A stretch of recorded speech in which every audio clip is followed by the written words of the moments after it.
अस्सलाम वालेकुम नाजरीन, मैं हूं अरशद वहीद चौधरी और एक बार फिर यूट्यूब के ज़रिए आपसे मुखातिब हूं। आज कौमी असम्बली का बजट इजलास स्पीकर असद कैसर की ज़ेर सदारत शुरू हुआ और यकीनन आप सब जानते हैं कि स्पीकर असद कैसर जो हैं वो कोरोना से मुतासर हुए और उन्होंने ख़ुद को क्वारंटाइन किया, जबकि इस दौरान उनकी तबीयत एक बार ख़राब हुई और उन्हें यहाँ इस्लामाबाद में एक निजी अस्पताल में मुंतकिल भी किया गया था। ताहम उसके बाद वो सेहतयाब हुए और उनके बेटा और बेटी जो हैं वो भी कोरोना से मुतासर हुए थे, तो वो भी अल्लाह ताला के करम से उन्हें अल्लाह ताला ने शिफा दी और वो सेहतयाब हो गए। जिसके बाद उन्होंने इसी हफ्ते के दौरान, हफ्ते के आगाज़ में उन्होंने पार्लियामेंट हाउस में दोबारा से अपनी बतौर स्पीकर ज़िम्मेदारियाँ संभाल लीं। लेकिन कौमी असम्बली का इजलास आज जब शुरू हुआ तो स्पीकर कौमी असम्बली असद कैसर, जो कि कोरोना से सेहतयाब होने के बाद पहली बार कौमी असम्बली इजलास की सदारत कर रहे थे, उन्होंने उस मौका पे जब मुख्तलिफ अरकान कौमी असम्बली जो हैं वो ना सिर्फ जो SOPs थे उनकी खिलाफ वर्जी करते दिखाई दिए, बल्कि वो सोशल डिस्टेंसिंग की बजाय एक दूसरे की नशिस्त पे करीब होकर मामूल के मुताबिक गुफ्तगू कर रहे थे। तो उन्होंने सख्त अल्फाज में उनकी सरजश की और उन्हें ये कहा कि वो कोरोना से ना सिर्फ ख़ुद को महफूज रखें बल्कि दूसरों की ज़िंदगी का, उनकी सेहत का भी ख्याल रखें। और एक मौका पे उन्होंने PTI की रुकने कौमी असम्बली जुनैद अकबर, उनको भी समझाया सख्त अल्फाज में और उन्हें ये कहा कि अगर वो बात करना चाह रहे हैं या वो उन्होंने गपशप लगानी है तो वो ईवान से बाहर चले जाएँ। इसी तरह उन्होंने मुस्लिम लीग नून के सीनियर रहनुमा राना सनाउल्लाह को भी समझाया, जो कि मुस्लिम लीग नून के साबिक़ वफाकी वज़ीर बरजीस ताहिर के साथ उनकी नशिस्त पे करीब होकर वो गुफ्तगू कर रहे थे। तो उन्हें भी कहा कि आप समाजी फासले का ख्याल रखें और एक दूसरे से दूर रहें। तो स्पीकर ने जब अरकान को ये समझाया तो उन्होंने इस मौका पे ख़ास तौर पे अपनी तकलीफ़ का, अपने ख़ानदान को जो कोरोना से उन्होंने तकलीफ़ उठाई उसका जिक्र किया, उसकी मिसाल दी और उन्होंने ये कहा कि आप लोगों को एहसास होना चाहिए कि कोरोना जो है वो किस कदर ख़तरनाक है। क्योंकि उन्होंने कहा कि वो मुझसे पूछें मैंने और मेरे ख़ानदान ने कोरोना की तकलीफ़ किस तरह भुगती है। तो इस पर अरकान जो हैं वो उन्हें खासी सुबकी का सामना करना पड़ा कि उन्हें स्पीकर कौमी असम्बली जो हैं वो अपनी मिसाल दे के समझा रहे हैं, क्योंकि वो उस समाजी फासले का और उस SOP का ख्याल नहीं रख रहे थे जो कि बतौर अवामी नुमाइंदे उनसे ख्याल रखा जाना चाहिए था। इसी तरह कौमी असम्बली के इस इजलास में चूँकि मामूल की कार्रवाई जो है वो साबिक़ जो रुकने कौमी असम्बली थे मुनीर औरकज़ई, जो कि बल्कि सिटिंग रुकने कौमी असम्बली थे, लेकिन कोरोना का शिकार होने की वजह से उनकी रहलत हो गई और उसके बाद जो है वो उनकी याद में मामूल की कार्रवाई मुअत्तल करके, जो कि एक रवायत है पार्लिमानी कि पहली बार जब कौमी असम्बली का इजलास होता है और अगर उसके किसी रुकन की डेथ हो चुकी हो वक्फे के दौरान, तो फिर उसकी याद में ताज़ीती रेफरेंस मुनक़्क़िद किया जाता है, मामूल की कार्रवाई मुअत्तल की जाती है। तो उनकी याद में ताज़ीती रेफरेंस मुनक़्क़िद किया गया। जबकि इसके अलावा जो मुस्लिम लीग नून के पार्लिमानी लीडर हैं ख्वाजा आसिफ, उन्होंने स्पीकर की तवज्जो दिलाई कि जो अपोजिशन लीडर शहबाज शरीफ ने ख़त लिखा है उन्हें, जिसमें त्यारा हादसा, चीनी और शुगर का जो स्कैंडल सामने आया था, टट्टी दिल का जो मामला था वो, और इसके अलावा जो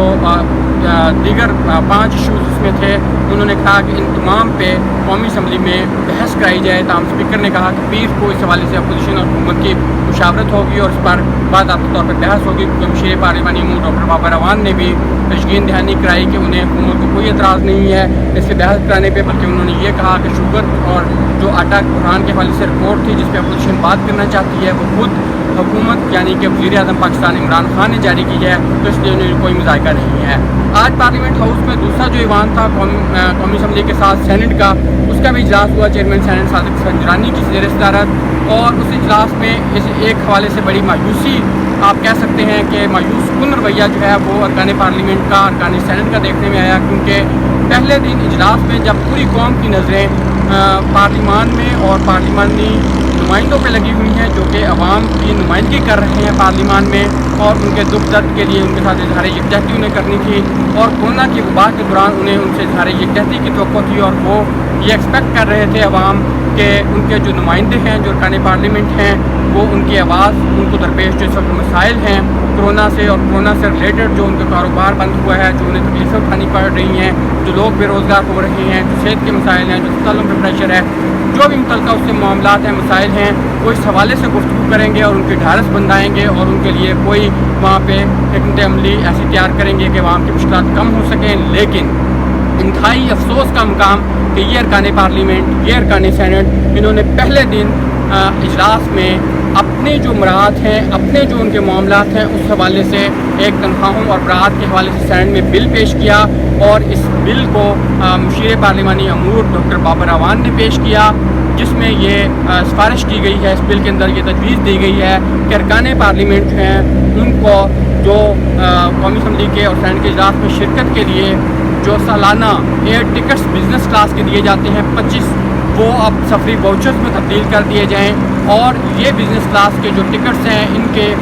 مقابلے میں اتنی ہی رقم جو ہے وہ سفری واؤچرز کی صورت میں ارکان پارلیمنٹ اس کا استحقاق رکھیں۔ اور پہلے جو قدغن تھی کہ یہ واؤچرز جو ہیں یہ صرف یہ جو بزنس کلاس کے ایئر ٹکٹس تھے یہ صرف اور صرف ارکان قومی اسمبلی اور سینٹ استعمال کر سکتے ہیں، اب ان کے خاندان کو بھی یہ مراعات حاصل ہوں اور وہ بھی استحقاق رکھیں کہ ان کے بدلے میں جو سفری واؤچرز دیے جائیں گے وہ ان کے اہل خانہ بھی استعمال کر سکیں گے۔ اور یہ بل جب پیش ہوا تو اس کو فوری طور پہ متعلقہ قائمہ کمیٹی کو بھجوا دیا گیا اور ساتھ ہی یہ رپورٹ اس حوالے سے 10 دن کے اندر جمع کرانے کی بھی ہدایت دی گئی۔ حالانکہ عوامی جو مفاد میں کوئی بھی بل ہو یا جو ملکی مفاد میں کوئی بل ہو، اس پہ کبھی اس طرح کی ہمیں تیزی دیکھنے میں نظر نہیں آئی، کبھی اس طرح کی ہدایات نظر نہیں آئی کہ اس کی رپورٹ جو ہے 10 دن کے اندر پابندی عائد کی جائے قومی اس قائمہ کمیٹی پہ کہ وہ پیش کرے۔ لیکن یہ چونکہ معاملہ ارکان پارلیمنٹ سے براہ راست ان کے اپنے مفاد کا تھا تو اس ضمن میں یہ ہدایات بھی جاری کی گئی کہ 15 دن کے اندر اس حوالے سے جو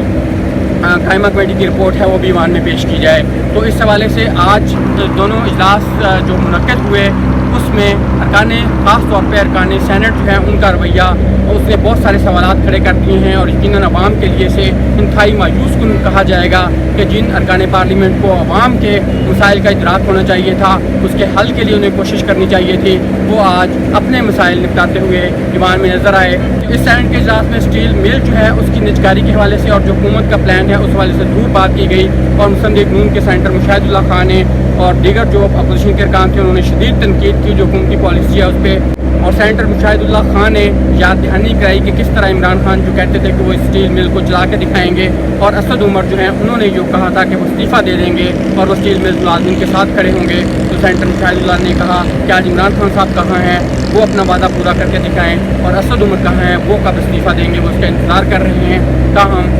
وزیر صنعت و پیداوار جو حماد اظہر تھے انہوں نے جس سے پہلے تفصیلات جو بیان کی تھیں کہ کس طرح یہ اسٹیل مل گزشتہ 5 سال سے خسارے میں ہے اور 35 ارب کے قریب جو ملازمین ہیں ان کو تنخواہوں کی مد میں ادا کر چکی ہے حکومت، اب مزید یہ بوجھ برداشت نہیں کیا جا سکتا، تو اس حوالے سے انہوں نے جو اپنا مدعا تھا وہ حکومت کی طرف سے بیان کیا۔ لیکن